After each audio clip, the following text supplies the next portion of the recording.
Joining us now live from Alamogordo is his wife, Becky, who just spent 4 days with her husband in Boston before this happened. And Becky, we thank you so much for taking time to share with us tonight your thoughts about this. And we've been told by you and your family that it is faith that has gotten you through this, your faith in God. Can you share that with us? You know, there's nothing like the peace that God can give, and I don't know how I could get through this without the peace that God has given me. I don't know how people get through things like this without the peace from God. You've gotten calls, I understand, from people throughout the U.S. since this happened, people who have been both touched and comforted by your story. Can you tell us about some of those calls? After we did the Today Show, we received a call from a pastor in Canada, and my sister actually answered the phone, and he told her that he just wanted us to know what my husband's story was doing for our nation.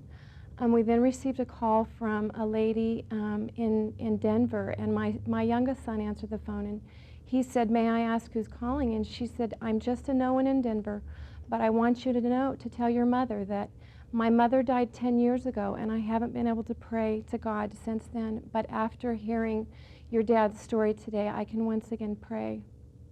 And then we also received a call from a Christian radio station in San Francisco that wanted to do a live on-air, about a 20-minute segment, just to try to encourage the people in the San Francisco Bay Area about the peace that only God can give. Your mother had told me that you feared more for your husband to be a flight attendant than you did when he was a cop. Why is that?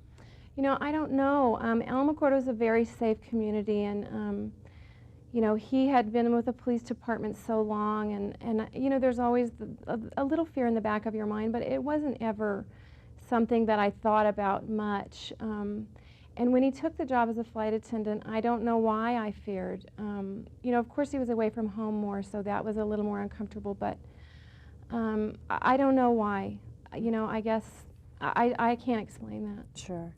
Now, you've said that it was almost as if your husband had a mission and that he had actually shared with you what he would do if his plane went down. What did he tell you?